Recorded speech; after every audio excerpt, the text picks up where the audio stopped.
বায়তুল মুকাররম উত্তর গেট থেকে শাপলা পর্যন্ত অনেক জনতা, তৌহিদি জনতার এখানে ভিড়, এখানে সমাবেশ।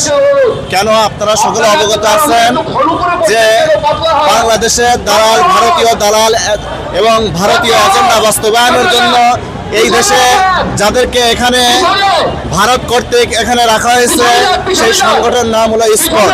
আজকে আমাদের বাংলাদেশের সমস্ত তাহুদি জনতা এই ইসকন সংগঠনকে আওয়ামী লীগের মতো নিষিদ্ধ দাবিতে সকলে মাঠে ঝাঁপিয়ে পড়ছে।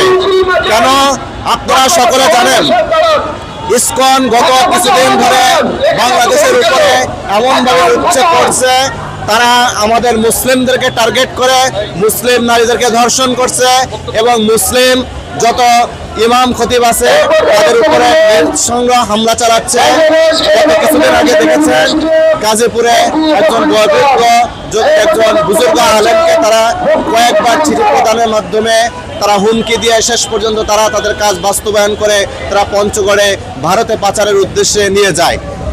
এজন্য আমরা বাংলাদেশের মুসলিম, আমাদের এখানে সমস্ত মানুষের মুসলিমের বসবাস বেশি, এদের যদিও আমরা ঠেকায় পড়ে গণতন্ত্রকে আমরা গ্রহণ করেছি বাধ্য হয়ে, কিন্তু আমরা সকলে ইসলামকে ধারণ করি।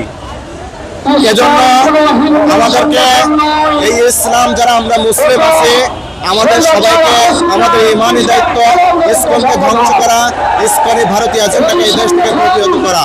আসসালামু আলাইকুম ওয়া রাহমাতুল্লাহ।